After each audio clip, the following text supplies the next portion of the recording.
Hola, pues buenas tardes a todos.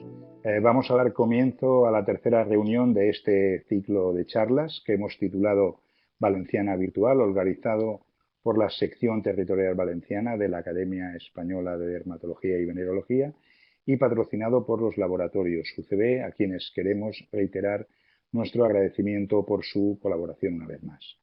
En la reunión de hoy, y tal y como hicimos en la anterior, siguiendo las preferencias de nuestros académicos, la hemos dividido en dos partes.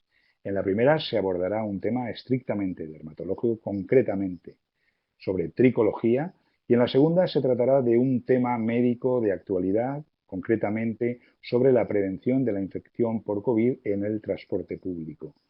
Como en las dos reuniones anteriores, al final de las dos ponencias se establecerá un turno de preguntas y una novedad en la reunión de hoy es pediros que rellenéis una encuesta de satisfacción que encontraréis debajo de la ventana donde se formulan las preguntas a los ponentes. Y ya, sin más, porque el tiempo apremia, damos paso al primer ponente, que es conocido de todos, es el doctor Sergio Bañó Galván, dermatólogo del Hospital Ramón y Cajal de Madrid, donde es director de la unidad de tricología y que nos va a presentar diversos casos complejos en tricología, una disciplina donde el ponente es un referente internacional y como todos sabemos. Muy bien, Sergio, pues cuando quieras. Enrique, bueno, lo primero, daros las gracias por la invitación. Me hace especial ilusión compartir estos casos con vosotros. Sabéis que tengo antecedentes y mi padre es de Alcoy, es valenciano y siempre Levante es una de mis tierras favoritas. Bueno, y sin más, esta charla la he querido organizar con tres casos complejos para, digamos, transformar algunos conocimientos en tips prácticos para la consulta del día a día. Y el primero lo he titulado Tratamiento de mantenimiento en alopecia areata. Bueno, es una mujer de 45 años con alopecia areata universal que ha recibido diferentes tratamientos y tiene, como muchas de estas mujeres, un impacto muy importante en la calidad de vida. Entonces, como tratamiento inicial, empezamos pulsos de dexametasona, 0,1 miligramo kilo día, 2 días en semana. Buena respuesta a los 7 meses, con una repoblación, digamos, relativamente rápida, buena tolerancia. Como tips de este primer tratamiento, administramos siempre los pulsos de dexametasona 2 días seguidos, en la mañana, que es más fisiológico y minimiza un efecto adverso, que es el insomnio, y no hay necesidad de calcio o vitamina D en pacientes menores de 50 años. Sabéis que este tratamiento de los pulsos de dexametasona pudimos publicar una serie en la revista Azul hace unos años demostrando la buena efectividad y seguridad, y es una terapia que solemos utilizar de primera elección en pacientes con alopecia areata extensa. Pero como siempre digo a mis pacientes con alopecia areata, lo difícil no es repoblar, es luego mantener la repoblación. Entonces, ¿ahora qué ocurre una vez que ya tenemos la repoblación con este tratamiento? He planteado estas 7 opciones. Entonces, vamos a ir viendo una por una. Mantener a largo plazo la dexametasona no parece una opción ideal por los efectos secundarios del corticoide. Disminuir la dexametasona hasta la suspensión. Bueno, he puesto que tampoco, porque lo esperable es que después de suspender la paciente recaiga, como luego veremos. Iniciar otro tratamiento inmunosupresor para ahorrar corticoide. Bueno, podría ser, es verdad que luego también tiene sus efectos adversos los inmunosupresores, entonces quizá no sea tampoco la opción ideal. Empezar un tratamiento con inhibidores de la JAK quinasa puede ser una opción buena por el buen perfil de seguridad, lo que pasa que están poco disponibles.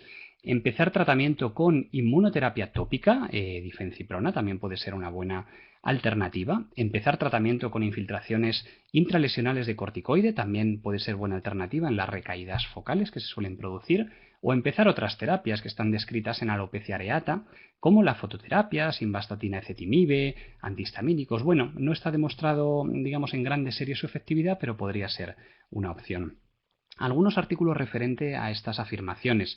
El pronóstico de la alopecia areata, como Rod Sinclair, el dermatólogo de Melbourne, Australia, afirmó hace un par de congresos americanos, hay pacientes con alopecia areata extensa, que llama alopecia areata crónica, que tiene una gran tendencia a la recidiva, y esta afirmación se puso de manifiesto en una revisión que realizó el grupo de la doctora Tosti, viendo que menos del 10% de pacientes que, teniendo una alopecia areata extensa con tratamiento ha repoblado, va a mantener la repoblación una vez suspendido el tratamiento. Es decir, que la mayoría de pacientes, más del 90%, con alopecia areata extensa que repobla con tratamiento, al suspender el tratamiento va a recaer. Por lo tanto, lo lógico es pensar en que quizá necesiten un tratamiento de mantenimiento. Bueno, nosotros planteamos un tratamiento con inmunoterapia con difenciprona.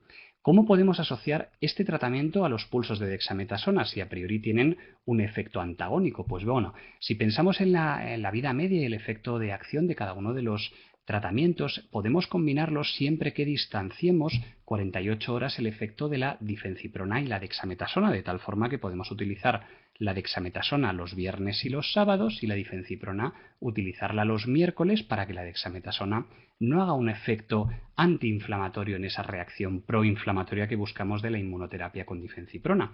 De tal forma que en esta paciente utilizamos dexametasona y una vez que repobló empezamos difenciprona 0,01 los miércoles, mientras que utilizábamos la dexametasona viernes, sábado, suspendimos la dexametasona y hicimos un mantenimiento con difenciprona, que es una alternativa muy buena. La paciente luego presentó pequeñas recaídas de alopecia areata en placas que tratamos con triancinolona intralesional, pero esta combinación la verdad que es una combinación muy interesante. Como sabéis, la difenciprona, la inmunoterapia consiste en producir una dermatitis de contacto alérgica para que los linfocitos, en vez de producir el ataque contra los folículos pilosos, produzcan esa dermatitis de contacto alérgica, y es una terapia que en los metaanálisis, como el que podéis ver aquí, ha demostrado que es muy efectiva y que incluso 1 de cada 3 pacientes con alopecia areata extensa consigue una repoblación completa, lo cual es un porcentaje muy grande. Yo suelo decir a mis pacientes que todo paciente con areata extensa le merece la pena en algún momento de la evolución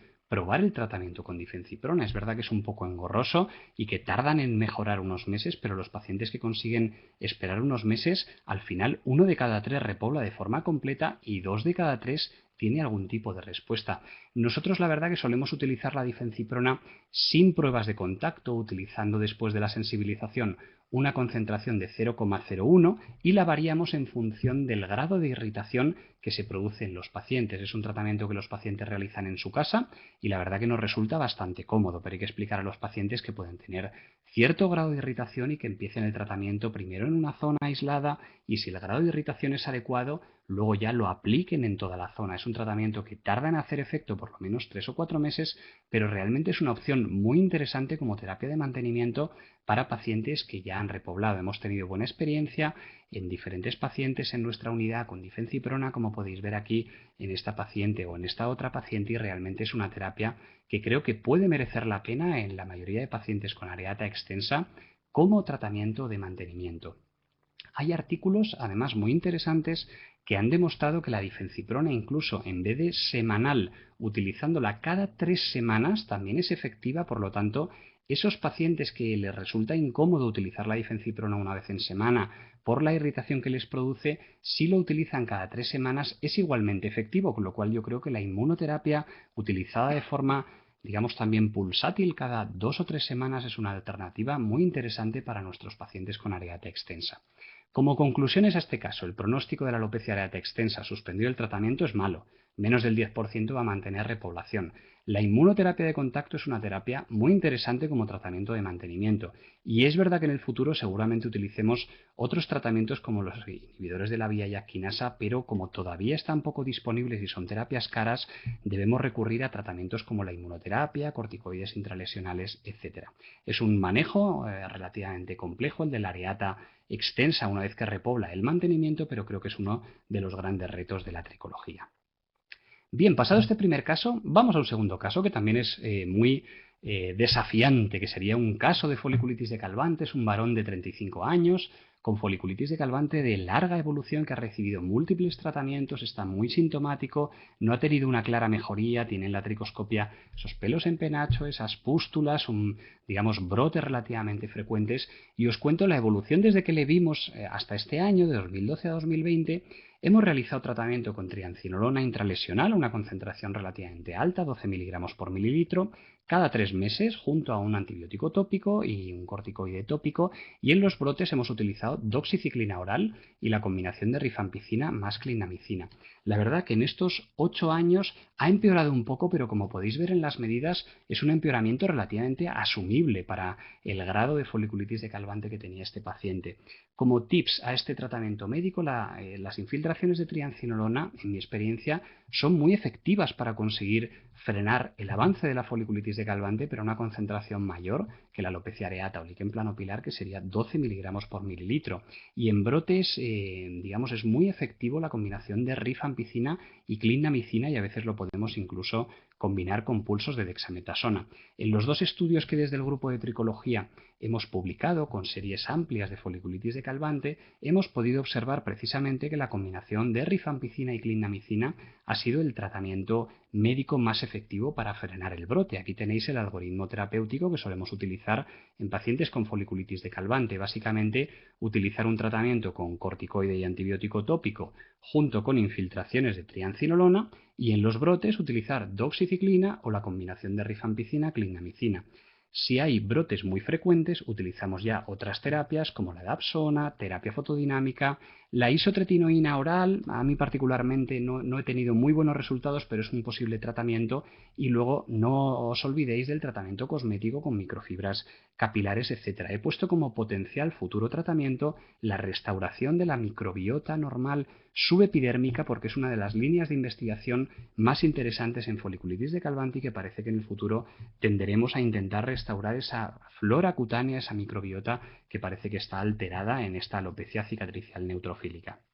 Bien, pues en este paciente, una vez que ya le estabilizamos y más o menos estaba estable, sin avanzar la placa cicatricial, nos comentó ya un buen día, dijo: oye Sergio, yo me gustaría mejorar, ¿qué hago con esta placa cicatricial? Y bueno, le planteamos: mira, se puede hacer un trasplante. Es verdad que no hay mucha experiencia de uso, es verdad que en las alopecias cicatriciales no suele crecer todo el pelo trasplantado, pero bueno, podemos animarnos, ya que estás estable, a ver el resultado que tienes. Pues bien, realizamos un trasplante capilar relativamente pequeño o intermedio, no muy grande, de 1.200 unidades foliculares.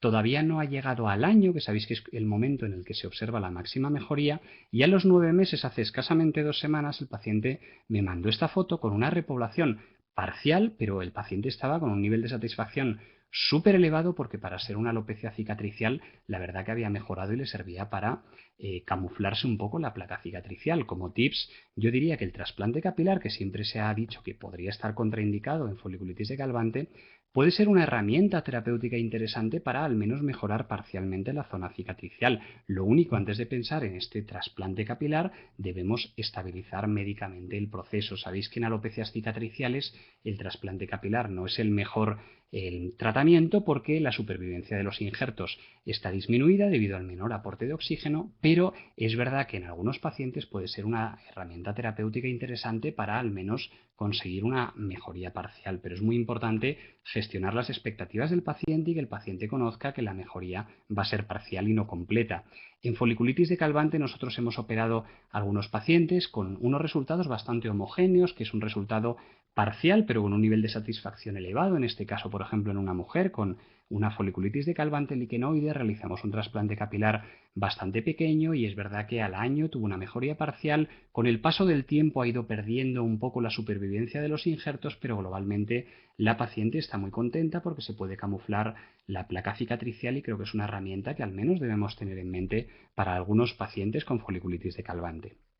Como tips en este caso, explicar el carácter crónico y recurrente de la enfermedad. Es una enfermedad muy difícil de manejar. La triancinolona intralesional es útil como tratamiento de mantenimiento, y en los brotes hay que utilizar terapias sistémicas, y el trasplante capilar quizá puede ser una opción para pacientes seleccionados con su alopecia estabilizada y siempre que mantengamos el tratamiento médico.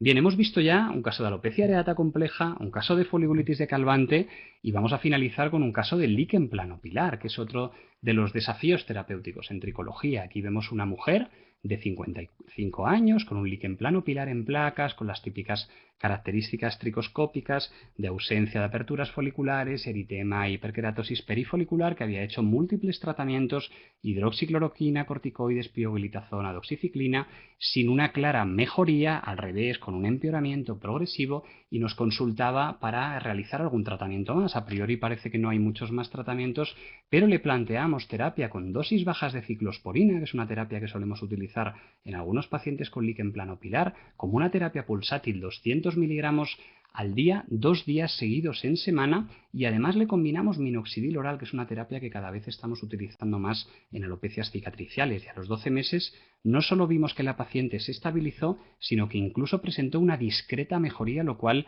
le alegró muchísimo a la paciente dada la evolución que llevaba. Como tips, la ciclosporina oral a dosis bajas es una herramienta terapéutica antiinflamatoria interesante para el líquen planopilar, y también el minoxidil oral puede inducir un discreto aumento de la densidad capilar en estos pacientes, que la verdad que es muy interesante, y además puede evitar la dermatitis irritativa que a veces observamos con el minoxidil tópico en pacientes con líquen planopilar, y es una herramienta terapéutica que hemos estado utilizando bastante los últimos 2-3 años, y hemos podido publicar este artículo en la revista Azul con el grupo del Dr. Rod Sinclair y Bevin Boyrul de Australia, incluyendo 51 pacientes con líquen planopilar tratados con minoxidil oral, observando resultados relativamente buenos para ser una alopecia cicatricial. El 40% presentó una mejoría discreta de la densidad capilar. Los pacientes con líquen planopilar difuso presentaron una mejoría mayor que los pacientes con líquen planopilar en placas. A nivel de seguridad observamos unos resultados bastante similares al minoxidil oral en alopecia androgénica, un tratamiento muy seguro. Solo un paciente de los 51 tuvo que suspender debido a taquicardia, y como conclusión, además de las herramientas terapéuticas antiinflamatorias en líquen planopilar, el minoxidil oral se postula como un tratamiento muy interesante para poder ofrecer una mejoría, aunque sea parcial, en la densidad capilar en pacientes con esta alopecia cicatricial tan compleja. Bien, como conclusiones a la charla, y así luego dejamos tiempo para algunas preguntas que pueda haber, 3 tips, que sería la combinación de la difenciprona y la dexametasona en pacientes con alopecia areata extensa. En segundo lugar, el trasplante capilar como una opción terapéutica interesante para pacientes seleccionados con foliculitis decalvante. Y en tercer lugar, la utilidad del minoxidil oral para el tratamiento del líquen planopilar, para poder ofrecer una mejoría parcial a estos pacientes con esta alopecia cicatricial. Espero que esta charla y estos pequeños tips para la práctica clínica os hayan resultado de interés, y quedo a vuestra disposición para cualquier duda o cualquier comentario en los próximos minutos. Muy bien, muchas gracias al doctor Bañó. Dejamos las preguntas para el final de la segunda ponencia y pasamos ya a la segunda parte. Y el ponente que quiero presentaros, aunque no es médico, está rodeado de ellos, ya que varios miembros de su familia sí que lo son. Y también él es doctor, aunque no en medicina, es David Blanco Rodríguez, doctor ingeniero industrial por la Universidad del País Vasco, donde se licenció, máster en Ingeniería Aeronáutica en la Universidad Politécnica de Valencia, donde ha ejercido también como profesor, y a pesar de su juventud, con una amplia experiencia en la empresa privada en el sector de la automoción, tanto en España como en Suecia y en Alemania, actualmente ya de vuelta en España como ingeniero en empresa del sector del transporte, y que nos hablará precisamente de lo que se está haciendo para prevenir la infección por COVID en el transporte público. Muy bien, David, pues cuando quieras. Bueno, muchísimas gracias, doctor Jimeno, por la presentación. La verdad es que me hace especial ilusión presentar frente a un público, en este caso tan diferente a mi ámbito habitual, ¿no? Frente a médicos precisamente.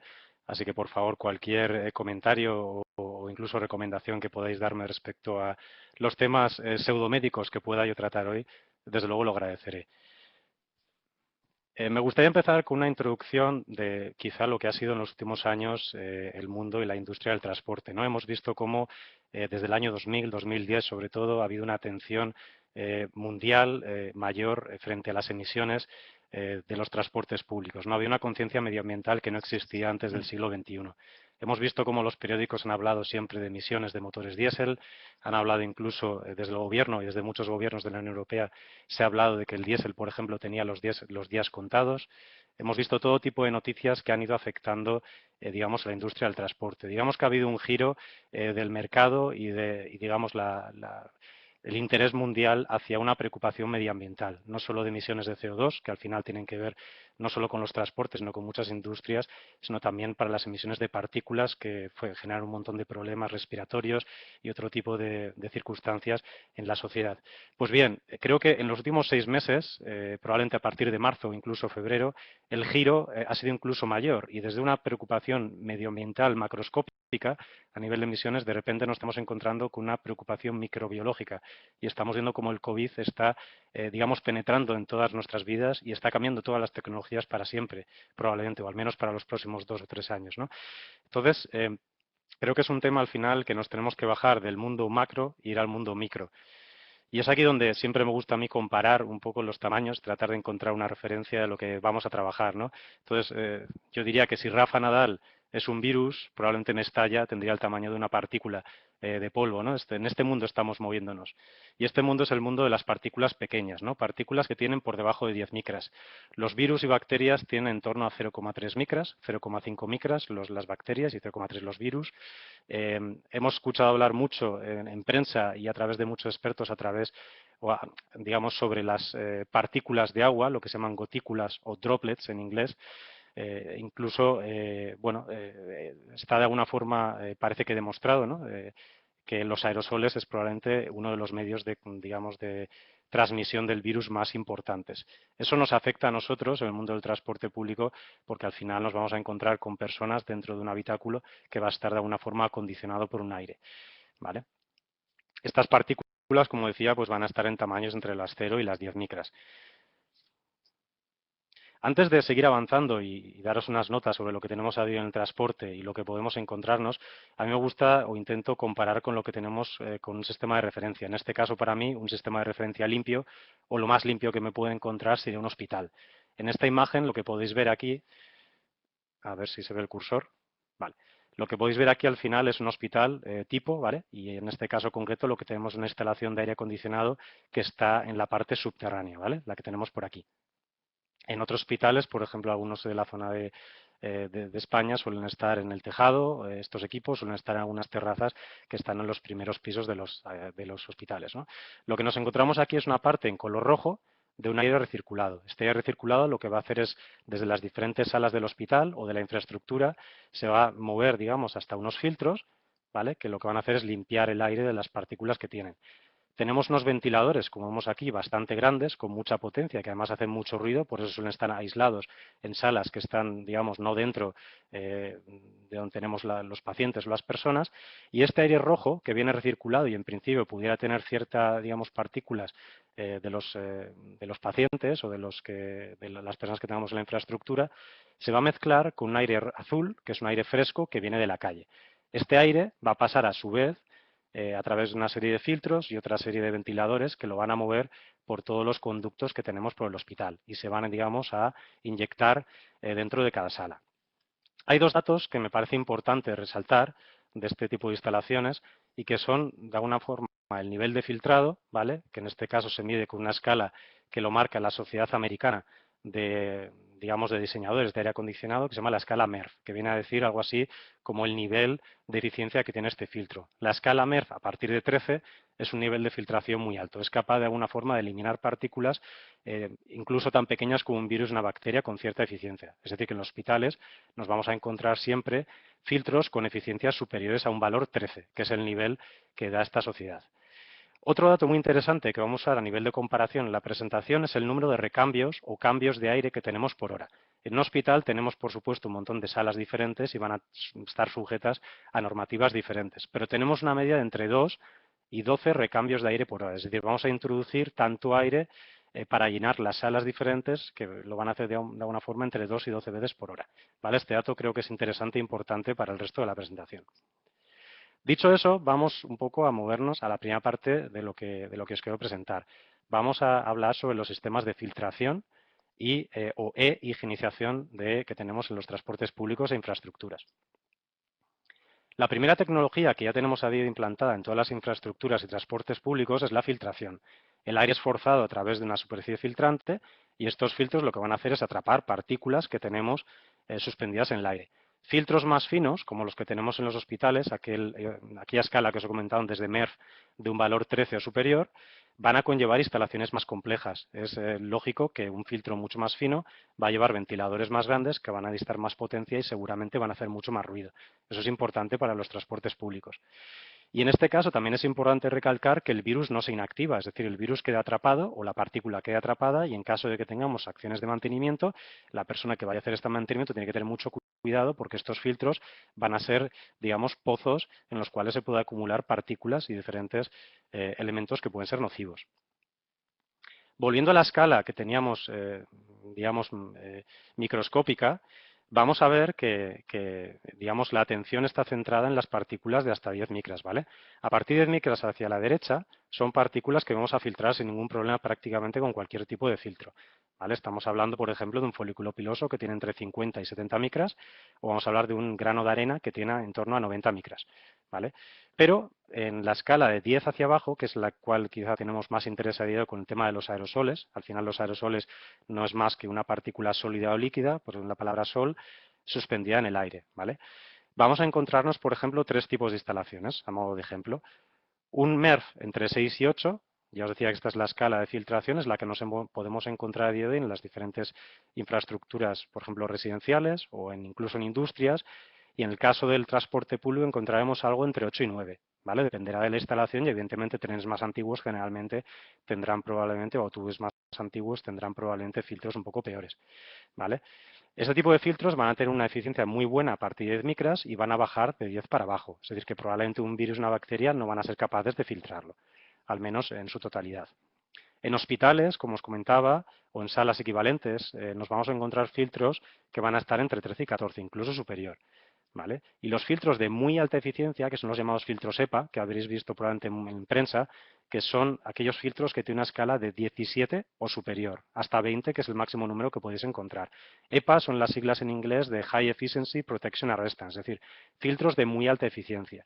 Hay que decir que este tipo de filtros se usan generalmente para salas blancas, que requieren incluso un nivel superior, en algunos casos hospitales, o incluso para centrales nucleares, ¿vale? Donde tenemos fisiones de los núcleos y tienen que estar completamente limpios para hacerlos de forma correcta. Estos filtros van a requerir el uso de ventiladores de muchísima potencia, que no podrían ser instalados en transportes públicos o infraestructuras porque llevarían a consumos y ruidos ingentes. Siguiendo con la parte de la filtración y la higienización, nos encontramos con una tecnología que no es nueva, que lleva muchos años y que existe muchos años, pero que de repente ha cobrado mucho interés en los últimos meses por el COVID o por la COVID, que es la irradiación. Estamos hablando de los rayos ultravioleta de tipo C que se usan para desactivar patógenos. No pueden ser usados en espacios ocupados, ya que es nocivo para el ser humano, y es necesario considerar especialmente en el caso de infraestructuras públicas o transportes los aspectos de seguridad. Imaginaos que un operario, por ejemplo, se acerca a una lámpara que está en funcionamiento con el daño que eso puede acarrear. O evidentemente no puede estar en espacios abiertos donde tengamos personas. Aquí creo que vosotros sois bastantes más expertos que yo en este tema, pero bueno, es interesante recordar que dentro de los ultravioleta nos encontramos tres tipos, los A, los B y los C. Los A tienen propiedades bronceadoras, tienen una longitud de onda entre 315 y 400 nanómetros. Los tipo B tienen propiedades terapéuticas y favorecen la síntesis de la vitamina D, tienen una longitud de onda entre 280 y 315 nanómetros.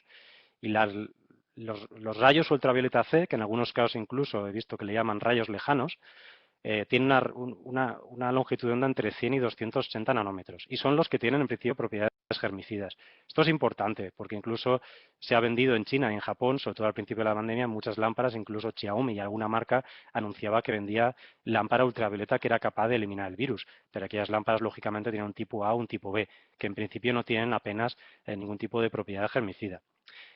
En la escala, en el punto exacto de 264 nanómetros, es cuando tenemos el pico de eficiencia con propiedades germicidas. Y las lámparas ultravioleta de tipo C que se van a usar para eliminar los virus van a estar en ese entorno. En concreto, tenemos 254 nanómetros, lo que ofrecen la mayoría de las marcas comerciales. Como decía, este tipo de lámparas lo que podemos hacer es instalarla en nuestros sistemas de aire acondicionado. De hecho, muchos sistemas de algunos hospitales e infraestructuras ya lo usan. Lo que vamos a encontrarnos generalmente es una etapa de filtración o varias etapas de filtración, como hemos visto. El aire se va a limpiar. Después vamos a encontrar los ventiladores, que pueden estar antes o después, dependiendo de la instalación, que van a mover el aire. Después vamos a tener la parte del evaporador. El evaporador no es más que el elemento que nos va a permitir calentar o enfriar el aire que estamos considerando, y después nos vamos a encontrar unas lámparas que dentro de nuestro equipo o nuestro sistema de aire acondicionado van a irradiar sobre la corriente de aire tratando de eliminar los patógenos, ¿vale? Incluso estas tecnologías, esta foto que veis es de un robot que ha patentado Honeywell, una empresa americana. Se puede usar incluso para limpieza a posteriori, es decir, cuando en este caso un avión pues aterriza, este robot se pone en el pasillo, se va a mover a través del pasillo y lo que va a hacer es de alguna forma higienizar o limpiar digamos, el avión o el transporte público, ¿vale? Podemos encontrar, como decía, pues dos tipos de instalaciones. Una que va instalada siempre en el aire acondicionado y que va a funcionar de forma continua, y si queréis una segunda, por ejemplo, que se va a usar para higienizar. Evidentemente muy importante que no tengamos personas delante, ¿vale? En las infraestructuras y transportes, al final tenemos un montón de normativas muy exigentes que son necesarias para poder homologar nuestros vehículos. Y esas normativas incluyen entre ellas el tema de la seguridad. Es decir, que algo así, lógicamente, no podría ser homologable y son aspectos a tener muy en cuenta. Las potencias necesarias para poder limpiar una sala no son demasiado altas, o al menos son lo que los datos nos dicen. Entre 100 y 200 vatios, que es lo que tiene, por ejemplo, una batidora de muy poca potencia, sería suficiente para irradiar la potencia necesaria para limpiar una sala tras unos minutos. Dentro de este capítulo de filtración e higienización nos podemos encontrar otro tipo de medidas que están cobrando fama y que seguramente en los próximos meses pues cada vez aparecerán más, ¿no? Por ejemplo, los ionizadores, que se basan en desnaturalizar los virus. Lo que hacemos es crear un ion positivo y negativo que va a reaccionar y va a oxidar el virus de alguna forma, ¿no? Igual que pasaría con una persona. Los ozonizadores, que están basados en la oxidación también. Mucho cuidado con este tipo de elementos que, por ejemplo, son famosos pues, para limpiar los coches porque son capaces de eliminar muchas bacterias y malos olores, pero son sistemas muy corrosivos, es decir, que nuestros transportes, nuestras infraestructuras se van a ver afectadas. Vamos a tener un problema muy importante en todos los metales y además afectan al ser humano. Y de hecho, mucho cuidado también, por ejemplo, con las lámparas ultravioleta de longitudes de onda menores a las recomendadas, porque son capaces de provocar ozono. Y ese ozono también, como decía, pues genera este problema. Como curiosidad, es una cosa que me parece bastante curiosa, tratando con muchos de los suministradores de aire acondicionado, los rusos, por ejemplo, en su país ya usaban lámparas ultravioleta o ya usan lámparas ultravioleta de forma habitual en los trenes. Parece que ellos ya estaban preparados para esta pandemia. Por último, nos podemos encontrar también desactivadores térmicos que con muy altas temperaturas son capaces de matar al virus, pero evidentemente para sistemas de aire acondicionado no tienen mucho sentido porque nos van a generar también una carga térmica muy alta. El siguiente capítulo de medidas que nos podemos encontrar están basadas directamente en el propio aire acondicionado. Es decir, hemos hablado un poco de las partes de filtración e higienización. Algunas de ellas ya están incluso en marcha y las tenemos en instalación. Vamos a hablar un poquito más del sistema de aire. Y os voy a tratar de explicar cómo funciona de forma sencilla un aire acondicionado de cualquier tipo de infraestructura. Bueno, generalmente en los transportes públicos, tanto en autobuses como en trenes, generalmente el aire acondicionado lo encontramos en el techo. Es la forma más habitual. Esto es un autobús, por ejemplo, de China y podéis ver el tamaño que tiene un aire acondicionado. Probablemente pesará entre 3 o 4 toneladas.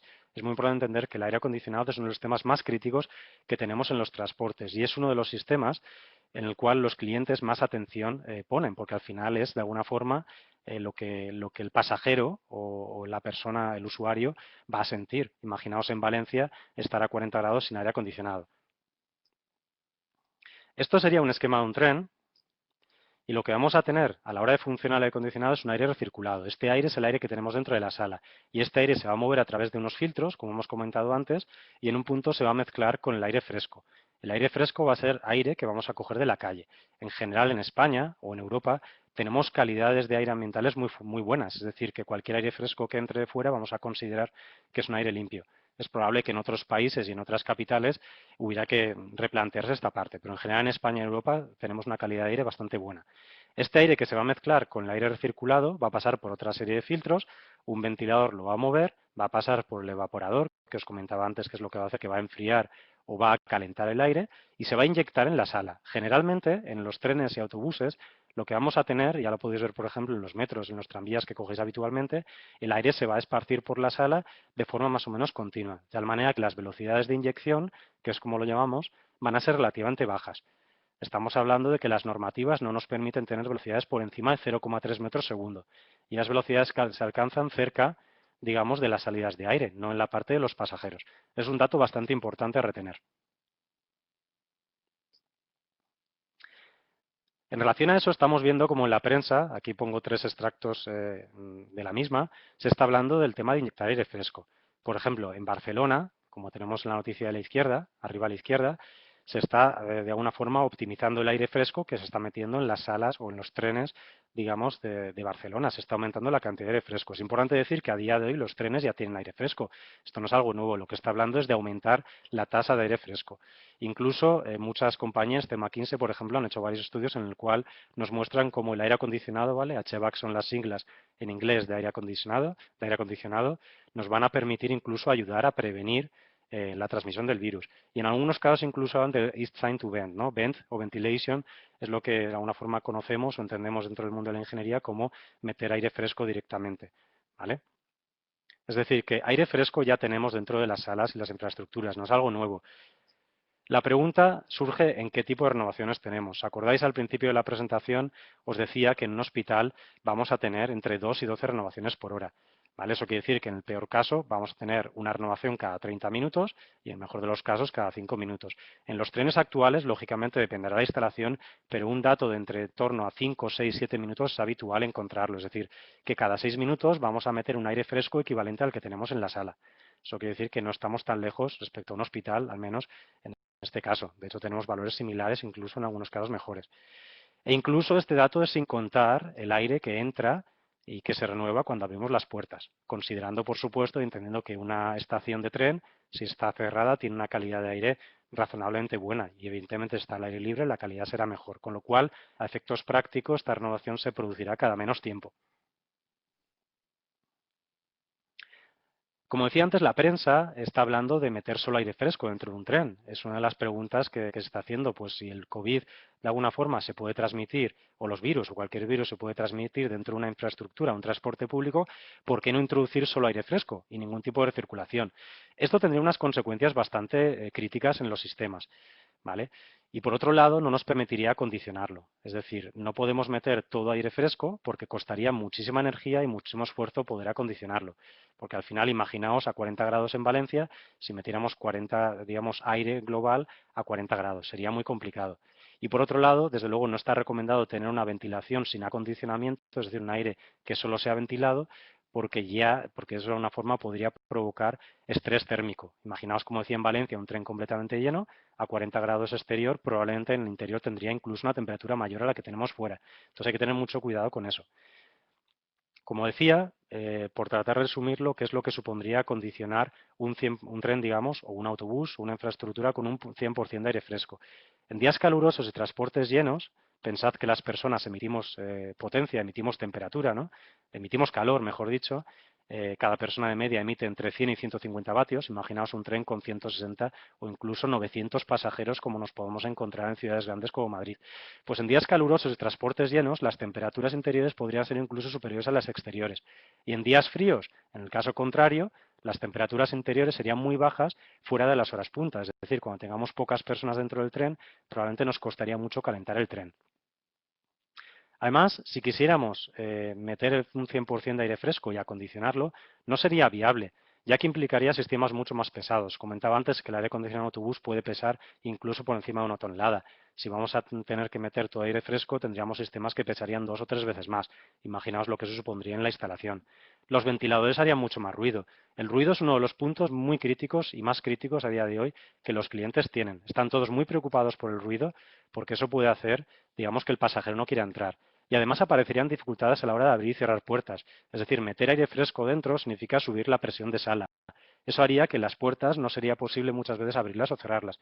Esto es lo mismo que pasa en sus casas cuando abre una ventana y de repente la otra se cierra por un portazo. La presión es muy fuerte y no permite abrirla. Y cuando vais a abrirla, cuesta abrirla porque la presión es muy alta. Eso mismo podría pasar en un tren o en un autobús. Realmente no sería factible en muchas situaciones y además no sería ni ecológico ni rentable. Entonces habría que tener mucho cuidado. Sin embargo, bueno, por dar un inciso por el tema del consumo y la eficiencia, creo que es interesante entender que el transporte público es el responsable del 16% de las emisiones de CO2 mundiales. Estas emisiones, al final, son directamente proporcionales a los consumos que tenemos. Y en el caso de los edificios, llega al 40%. Es decir, el transporte de edificios son casi el 60% de las emisiones mundiales de CO2. De total de emisiones, los sistemas de climatización son responsables de prácticamente un cuarto de las emisiones mundiales, con lo cual esto sustenta de alguna manera lo que comentábamos antes, que subir los consumos y hacer equipos mucho más potentes puede ser un trauma bastante fuerte para el medio ambiente. Pensad que en los últimos 20 años, lo que tenéis aquí son las emisiones de CO2 en billones de toneladas, billones con B, billones americanos en este caso. En los últimos 20 años las emisiones de CO2 se han duplicado. Tenemos el doble de emisiones que hace 20 años, con lo cual cualquier tipo de medida que hagamos ahora para aumentar los consumos puede tener unas consecuencias medioambientales incluso muy negativas, con lo cual hay que tener mucho cuidado. Sin embargo, lo que sí es factible es optimizar el flujo de aire fresco. Ya comentábamos que la renovación de aire en los temas actuales es bastante buena, es razonablemente buena, pero es verdad que podemos en muchos momentos aumentar la carga de aire fresco, sin llegar al 100%, porque no es razonable, ya lo hemos comentado, pero sí podríamos aumentarlo un 50%, un 60%. De hecho, muchos vehículos, la gran mayoría de ellos, integran sistemas que se llaman cuentapersonas, que son capaces de detectar la cantidad de personas que tenemos dentro del tren para tener unas tasas mayores o menores de ventilación, o incluso sensores de CO2. Al final las personas respiramos CO2 y con el volumen de CO2 podemos entender cuánto aire tenemos que introducir. Hasta ahora, como decía, hasta marzo, la mayoría de los clientes, por no decir todos, querían optimizar los flujos de aire, querían reducir aire fresco para minimizar consumos. Y ahora, sin embargo, estas tecnologías nos pueden servir para todo lo contrario, tratar de maximizar la cantidad de aire fresco que introducimos dentro de la sala, pero de alguna forma penalizando los consumos. Es decir, que son sistemas que ya están instalados y que se pueden usar y de hecho en muchos casos se están usando. ¿Vale? En Estados Unidos el metro de Nueva York, por ejemplo, ya ha aumentado sus niveles de aire fresco. Pasamos, digamos, a la siguiente parte de la presentación y es hablar de la distribución de aire. Hemos hablado del aire acondicionado, de la filtración y vamos a hablar de cómo se mueve el aire dentro de las salas. Para ello, me gusta mucho hablar de este ejemplo, que tuvo bastante relevancia, del restaurante de Wuhan, en el cual teníamos 5 mesas. En estas 5 mesas teníamos un paciente cero, que es el que podéis ver pintado en negro. Este era el paciente cero. Esta persona estaba contagiada por COVID. Vamos a ver cómo fue la pauta, digamos, de contagio de esta sala. En negro vamos a ver las personas que acabaron contagiadas en sus posiciones reales dentro de la sala. Fijaos cómo estas dos mesas no están contagiadas. Puede tener sentido porque, digamos, el paciente cero estaba relativamente lejos. Pero es difícil de entender por qué estas dos sí, estas dos de aquí arriba sí, y por qué estas dos de aquí no, por ejemplo. ¿Vale? Y se puede explicar de forma muy sencilla viendo el flujo de aire. Lo que teníamos en esta sala eran varios muros, que son los que están representados en color negro, y teníamos un sistema de aire acondicionado. Es importante recalcar que en este caso el sistema de aire acondicionado era un sistema como podemos encontrar en muchas casas que hemos instalado el aire a posteriori, es decir, tenemos una instalación puesta en un techo que va a emitir todo el aire. ¿Qué vamos a buscar aquí? Generalmente, pues todos vamos a hacer lo mismo. Un día de 40 grados vamos a subir la velocidad del ventilador para que sea capaz de llegar lo más lejos posible. ¿Vale? No tenemos una distribución de aire, digamos, de forma continua o más o menos continua al final durante toda la sala. Este aire, al final, se movía en estas direcciones. Es decir, el aire se emitía en esta dirección, en esta otra dirección, rebotaba contra la pared y volvía. Y vemos cómo perfectamente la línea, de forma más o menos perfecta, traza, digamos, los contagiados finales. De hecho, dentro de la línea solo se libra este, podríamos pensar quizá porque estaba detrás de esta persona, simplemente porque no recibe la dosis adecuada. Pero las otras dos medidas quedaron completamente libres. Este tipo de ejemplo, y hay muchos que se pueden encontrar y que se han visto estos meses, es un ejemplo muy claro cómo una mala distribución de aire puede provocar el contagio. Pero también es importante recalcar que aquí lo que tenemos es un flujo de aire a una velocidad relativamente alta. Vamos a ver qué es lo que tenemos en los temas habituales de transporte. Un ejemplo muy típico y muy sencillo de explicar es el avión. El avión lo que tenemos, como decíamos antes, de forma similar, es un flujo de aire que tenemos por el techo. Este flujo de aire se va a ir emitiendo de forma vertical, esto es importante, hacia abajo, hacia cada pasajero, pero de una forma continua. Como os comentaba antes, os recordaba que tenemos velocidades relativamente bajas. Estas velocidades están normalizadas. Si yo no tengo una velocidad baja, nadie me va a homologar mi tren, o mi vehículo, o mi avión. No me van a permitir circular. Y en el caso incluso del avión, que quizá es un caso más sofisticado, tenemos a veces incluso la posibilidad de abrir y cerrar nosotros mismos para que pase el aire. Este aire tiene un flujo vertical, va de arriba hacia abajo. No se transmite de forma longitudinal, es decir, que es poco probable que el aire pueda mover partículas, digamos, contaminantes como virus, bacterias, etcétera, en esta dirección, porque simplemente no está emitido en esa dirección. Pero también os recuerdo, las velocidades de las que hablábamos de normativa son 0,1, 0,2 metros segundo. La velocidad de un estornudo puede alcanzar los 70 o los 80 metros segundo, es decir, que es mucho más peligroso un estornudo que tener en este caso o estar en un habitáculo con un sistema de aire acondicionado. En los trenes o autobuses nos encontramos algo bastante parecido. El aire se emite por la parte superior, bien sea en el centro, bien sea en el lateral. De hecho, la gran mayoría tienen emisión de aire por la parte central y no favorecen en ninguno de los casos el flujo longitudinal. Es decir, que es poco probable que la transmisión del virus sea favorecida por este flujo, por esta corriente de aire. Pero evidentemente hay que tener mucho cuidado. Por muy bien que esté diseñado nuestro tren, por muchas tecnologías que usemos, si las operaciones van con un pasaje lleno, como nos podemos encontrar en muchos metros, o la foto de la imagen, pues evidentemente el peligro existe. Pero entre esta imagen y esta otra de un tren vacío, seguramente, digamos, la operación razonable del tren o del vehículo es desde luego básica e importante. Es decir, por mucha tecnología buena que apliquemos en nuestro sistema, al final una operación razonable es necesaria. Por último, hay otras tecnologías en las cuales no me voy a extender demasiado, pero que sí que están teniendo bastante fama, que me parece interesante al menos recalcar. Por un lado, el uso de separadores o mamparos separadores entre asientos.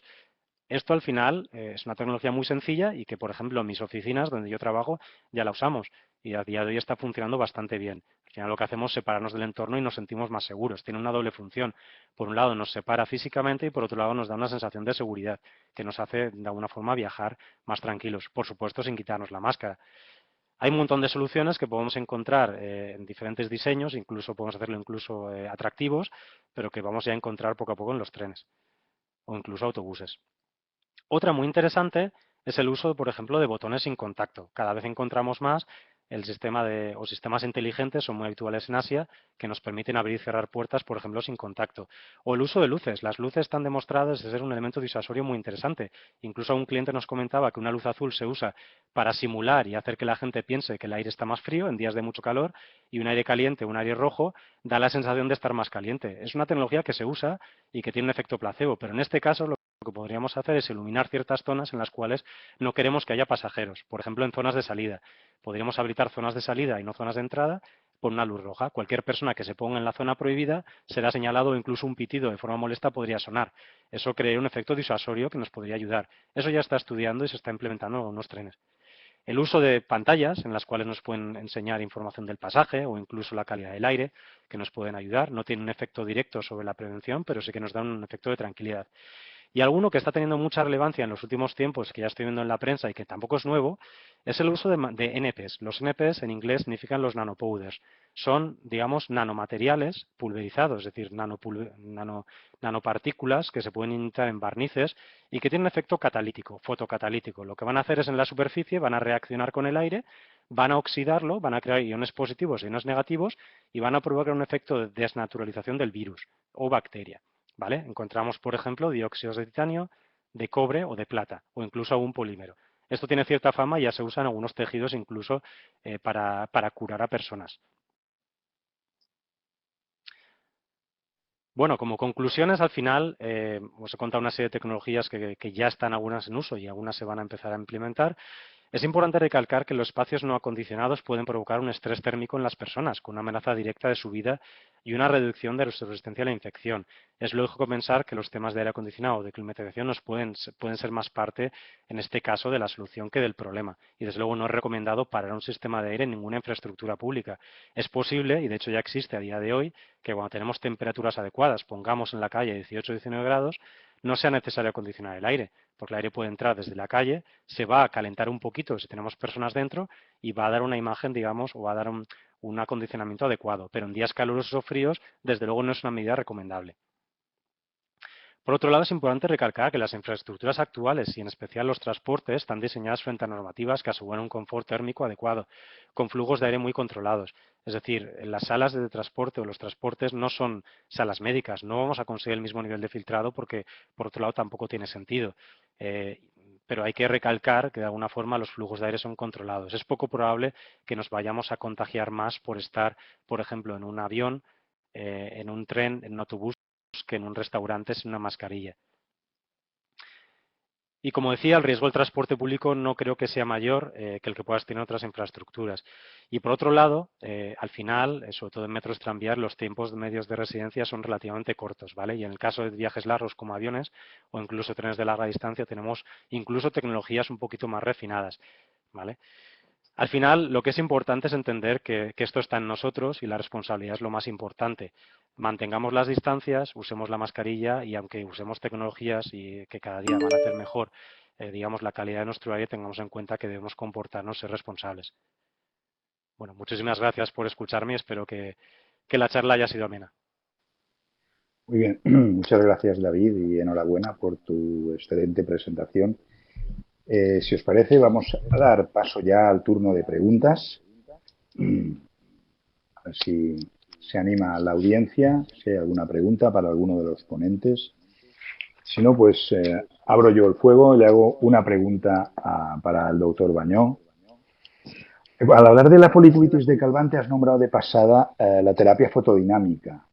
Y en la última reunión del grupo de terapéutica y cosmética, que fue en León, hace ahora casi un año, también se presentó un póster donde se habla de la efectividad de la terapia fotodinámica en alopecia areata extensa. Yo, sinceramente, a partir tuve conocimiento de ese póster, pues lo hemos probado en mi servicio en algún paciente refractario de todos los tratamientos y lamentablemente tampoco nos ha funcionado. Quería saber tu experiencia, si es que la tienes, y tu opinión sobre el tratamiento de estas alopecias con la terapia fotodinámica. Gracias, Enrique. Fíjate, respecto a la alopecia areata, hace años una compañera mía, Monse Fernández Guarino, publicó una pequeña serie de respuesta insatisfactoria, que no fue efectiva en alopecia areata, y la verdad que no tengo más experiencia y lo dejamos de utilizar y no lo hemos vuelto a usar en alopecia areata. No creo que por el mecanismo de acción vaya a tener mucha efectividad. En foliculitis de Calvante sí que pudimos publicar una serie de 10 pacientes en la revista Azul con cierta efectividad, pero es verdad que eran necesarias bastantes sesiones. Algunos pacientes al inicio empeoraban y la verdad que es una terapia que no suelo utilizar en mi día a día de forma habitual. Ahora bien, es verdad que algunos pacientes ya refractarios que han hecho múltiples tratamientos farmacológicos puede ser una opción más, especialmente ya os digo en foliculitis de Calvante. Muy bien. ¿Se anima la audiencia? Bueno, pues seguiré haciendo preguntas. También para ti, Sergio. Eh, Todos usamos en los brotes de foliculitis de Calvante la combinación de rifampicina y clindamicina, en principio durante 10 semanas. Pero, ¿qué opinas cuando son brotes que a lo mejor se controlan con menos tiempo de duración con el tratamiento y son reiterativos? ¿Te parece una buena opción acortar el tratamiento de la combinación de los antibióticos? ¿Aconsejas mantenerlo? Bueno, realmente es muy buena pregunta. La verdad que la pauta clásica de 10 semanas es lo que ha estado publicado y hemos venido utilizando, pero es verdad que muchos pacientes ya prácticamente a las 3 o 4 semanas han mejorado mucho. Y realmente la foliculitis de Galvante, lo que está más de moda, que es la alteración de la microbiota, seguramente ya con un mes de tratamiento la microbiota ya se module y lo que quizá es el siguiente escalón, el siguiente step, es intentar modular de forma permanente esa microbiota. Por lo tanto, en brotes leves moderados seguramente no sea necesario mantener hasta las 10 semanas. De hecho, muchas veces el paciente ya a las 4 semanas ya mejora y realmente el desafío es luego mantener esa mejoría, que en mi experiencia ahí es cuando van bien las infiltraciones de triancinolona. Muy bien, gracias. A ver, bueno, sigue sin animarse la audiencia. Otra pregunta más para el doctor Baño. Me ha llamado la atención que en el tratamiento con difenciprona vuelves a parchar con diferentes concentraciones una vez sensibilizado al paciente para ver cuál de ellas es la que produce eritema, ¿no? Y a partir de ahí empezar. Y empiezas siempre con 0,01. Tú que tienes mucha experiencia en esto, ¿aconsejas hacerlo de esta manera? Luego es más cómodo porque cuando los parchas a diferentes concentraciones, a concentraciones altas les producen quemaduras importantes. Sí, la Entonces, verdad. La verdad, Enrique, que cuando antes parcheábamos, el paciente tenía que venir varias veces al hospital, era un poco engorroso, a veces parcheábamos en la espalda y luego la concentración eritematógena ideal en el cuero cabelludo era un poco distinta. Y luego la verdad que con la práctica vimos que la concentración de 0,01 era la que en la mayoría de pacientes producía una reacción más o menos ideal y ya lo hacíamos directamente. Es verdad que quizá académicamente lo ideal sería parchear, pero en la práctica es verdad que con la concentración del 0,01, yo de hecho en la consulta les suelo dar una receta de 0,01, una receta de 0,03 y una receta de 0,005, o sea, una intermedia, una más fuerte y otra más floja. Y les digo que si con la del 0,01 no alcanza la reacción ideal, ya sea por exceso o por defecto, utilice la que es un poquito más fuerte o un poquito más floja. Y con esas tres recetas en ese rango, el 95% de los pacientes consigo que ya empiece con esa reacción de eritema como si se hubiera quemado por el sol, que es la reacción ideal de la difenciprona. Pues muy bien. Ahora la siguiente pregunta es para el segundo ponente, para David Blanco. Todas las medidas que nos has estado explicando para esterilizar el habitáculo en el transporte público conllevan, seguro, un mayor consumo energético, lo que, por un lado, dará lugar a que aumente la contaminación. Y cuando en Europa hemos visto que en los últimos años parece que esa curva ascendente empezaba a doblegarse un poco y luego la otra repercusión será la económica. ¿Cómo crees que va a afectar en las dos vertientes el implementar estas medidas para asegurar o hacer más seguro el transporte público?